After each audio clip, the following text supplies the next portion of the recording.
Whoa, whoa, whoa, whoa, whoa, whoa, whoa. Hi, everyone. Welcome to my workshop. Today's topic is the perpetual motion machine, or as it's called, the perpetual motion device. I'm not here to show you that perpetual motion exists, nor am I here to prove that it doesn't exist. I just want to show you an example. When I first saw this example, I almost fell for it. I really thought it could work. Let me show you what I'm talking about. This here is a CD. It's not modified in any way, just a completely ordinary, rewritable CD, by the way. This is a pen, and I put a double-sided adhesive tape on the end of the pen, and then I attach a size 10 nut to the end of the pen. Let me do it right here. Now imagine this situation. My finger is acting as an axle, and I stick this onto the side of the CD. So what happens if I let go of it here? The force of gravity will pull it downward, and it will stop roughly around here. Let's see the experiment. It should stop about here. It happened just as I said. It swung a little past, but in the end, it stopped right here. What would happen if I had a disk where on this side there were always long arms, and on this side there were always short arms? So on this side, the torque would be greater than on this side, since the arms are shorter here, and that would make it turn.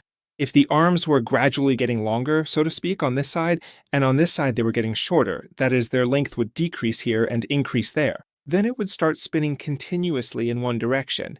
It would spin and spin and spin. I would have created a perpetual motion machine.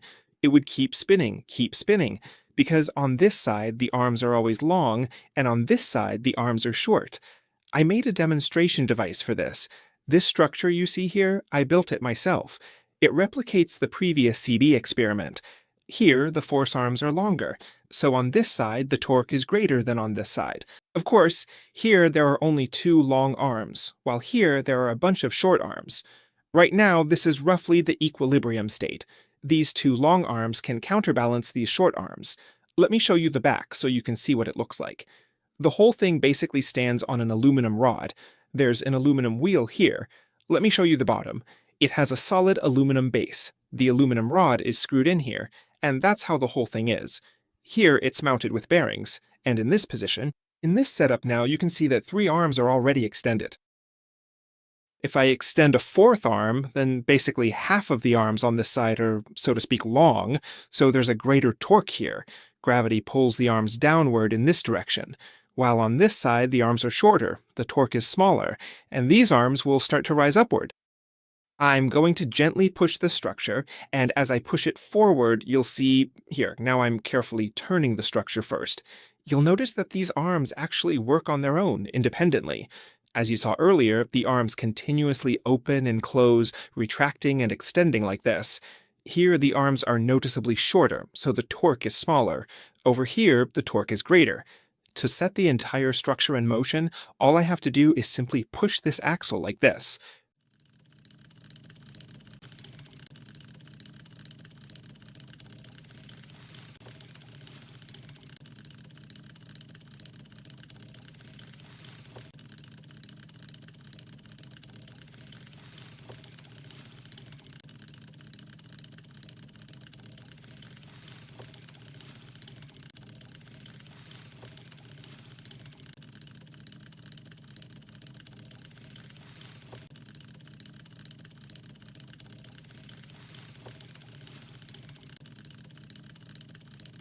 Whatever this mechanism is, you can clearly see it spinning round and round, and it can keep doing this for quite a long time, without stopping. The fake explanation was that, on one side there are longer force arms, while on the other side there are shorter force arms, and because of this difference, a torque is generated that starts turning the wheel in the counterclockwise direction, and this is the result you see here in front of you. I honestly do not really like lifting this device because these rods are extremely sharp, and at the speed they've already cut my hand once or twice, which is quite painful. But what is this, really? Well, it's actually a huge scam, because anyone who has studied physics would have realized right away that this isn't going to work. Why doesn't it work? First I'll stop the wheel, and then I'll draw a little to show you why it doesn't work. By the way, there's no such thing as a perpetual motion machine for another reason. What would stop a perpetual motion machine? You couldn't stop it, since it would move forever. This is a mountain. A car wants to go up the mountain. It goes up in a serpentine path. And let's say someone has a car that can go straight up like this, just like that, without any turns or deviations. So here's one car, for example, and it goes straight up the mountain, following a direct and steep path. And the other car, on the other hand, goes up via the winding serpentine path that curves back and forth along the slope. When they both eventually reach the top, let's say they've climbed a vertical distance of 100 meters from the starting point. Both cars will have gained a certain amount of potential energy due to their elevation. The potential energy in this case is calculated as m times g times h, where m is the mass of the car, g is the gravitational constant, which is basically 10 meters per second squared, and h in our case is 100 meters. No matter which route the car takes to get to the top of the mountain, in both cases it will have exactly the same amount of energy, the same amount of potential energy. Let's focus on this rod. This rod starts here from the lower dead point and smoothly moves up to the upper dead point. Between the two, the distance is about 15 centimeters.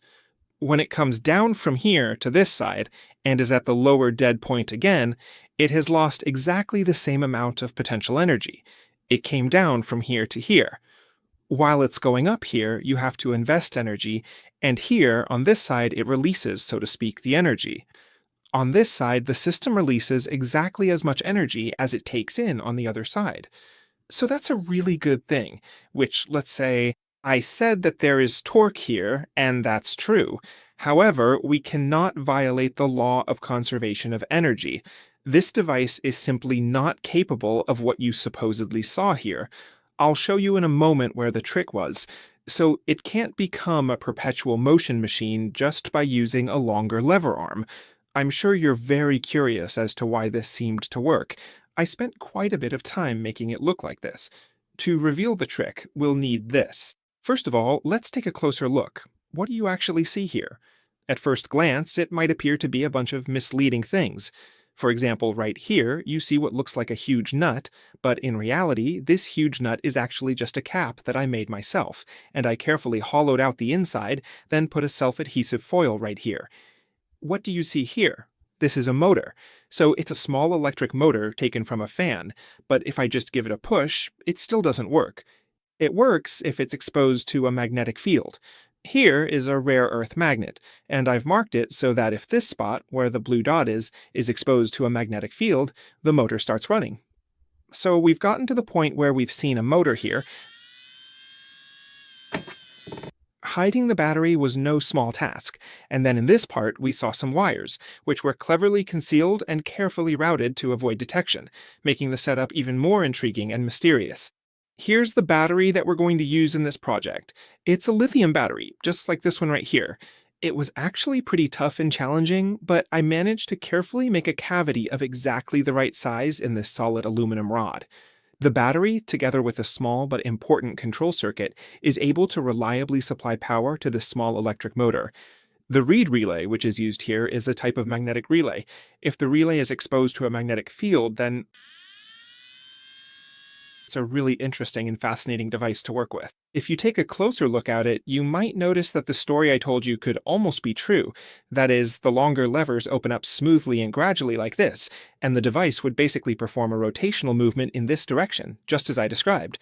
Yes, it will indeed do that, but not because we've somehow managed to break or violate the law of conservation of energy. What actually happened is that I invested some electrical energy from this little battery, and that additional energy made up for the losses that occurred due to friction, air resistance, and other similar factors, and so on. With this video, I wanted to show you an example that seems to demonstrate something working, maybe even a perpetual motion machine. But in reality, that's not the case. The energy has to come from somewhere. In my case, it was this lithium battery. I still haven't managed to break the law of conservation of energy with this device. I hope that next time, if you see a similar case involving perpetual motion machines, so start thinking about where the trick might be. I say, look for the trick in the part you can't see. The part that's covered up, that's a bit thicker, looks a little different, where something could be hidden. That's exactly where something is hidden, and that's what's providing the energy. And once you have energy, you have everything.